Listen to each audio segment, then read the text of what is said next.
Arcadian Vanguard presents the Wrestling News in your daily wrestling newscast for Monday, January 23rd, 2023. Good morning. I'm Mike Sempervive.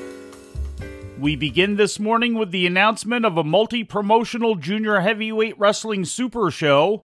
In a press release issued earlier today, New Japan Pro Wrestling announced the event titled the All-Star Junior Festival 2023, which will take place at Tokyo's Korakuen Hall on March 1st. New Japan is advertising wrestlers appearing from 22 different promotions, including every major company in Japan, as well as internationally from CMLL. The company also announced that the event would be offered as a standalone pay-per-view available through its NJPW World streaming service and is being produced by New Japan's IWGP World Junior Heavyweight Champion Hiromu Takahashi. New Japan's international business partners, All Elite Wrestling, Ring of Honor, Impact Wrestling, and Revolution Pro were not listed among the participating promotions.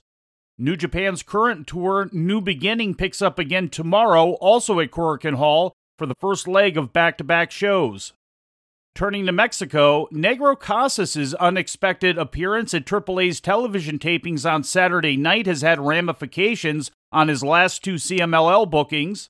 Casas has been replaced for tonight's weekly CMLL show at Arena Puebla by Atlantis, who takes his place teaming with El Ayudas and Panterita del Ring Jr. against Barbaro Cavernario, Stuka Jr., and Templario. Hijo del Villano 3 will be Casas' substitute in Guadalajara on Tuesday, teaming with Atlantis and Blue Panther against Rey Bucanero, Santanico, and Ultimo Guerrero. The 63-year-old Casas and his wife, fellow wrestler Dali, stunned the Lucha Libre community when they appeared at AAA's television taping in Querétaro, Mexico on Saturday. Casas began his career with CMLL in 1991 and until Saturday was one of the few luchadors who had never jumped between promotions. In some other news out of Mexico, during last night's CMLL show at Arena Mexico, Naccarato made his second successful defense of the Mexican National Heavyweight Championship by defeating Valiente. Naccarato won the title from El Terrible on October 10th. During the main event of Sunday night's show, Angel de Oro, Místico, and Volador Jr. defeated Hijo del Atlantis, Oraculo, and Rocky Romero. After the bout, a challenge was issued for a six-man hair versus hair match. In ticket sales news, this Wednesday's AEW Dynamite taping at Rupp Arena in Lexington, Kentucky was about 4/5 sold as of yesterday, with 4,813 tickets distributed out of a 5,874-seat setup, according to a WrestleTix update. That leaves 1,061 tickets still available as of yesterday afternoon's report. Wednesday's show marks AEW's debut not only in Rupp Arena, but also in the state of Kentucky. Rupp Arena has been run by WWE since 1987, before which it was a regular monthly stop on the Memphis territorial circuit since 1978, shortly after the building opened. Sellout capacity for Rupp Arena is approximately 20,000. Taking a look at Japan, in addition to announcing the undercard for the Keiji Muto retirement show on February 21st, Pro Wrestling Noah also announced several championship matches for upcoming shows.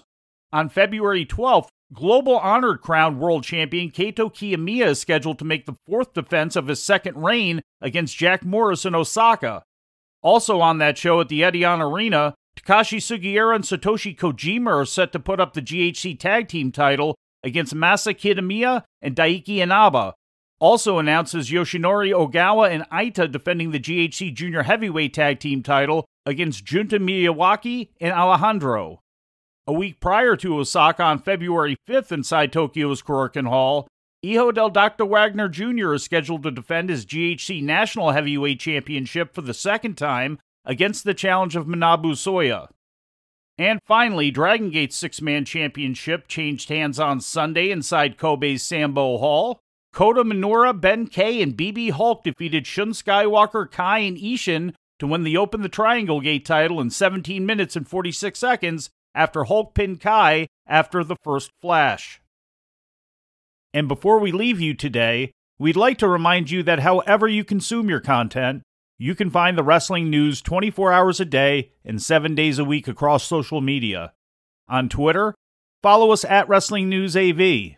Our Facebook page is also Wrestling News AV. The Wrestling News can also be found on the Arcadian Vanguard YouTube page.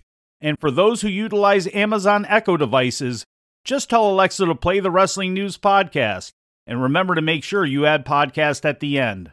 Once again, for daily updates, breaking news, and more, follow the Wrestling News across social media. And that's the news for today. If anything happens, we will be here to tell you about it. No clickbait, no paywall, just the Wrestling News.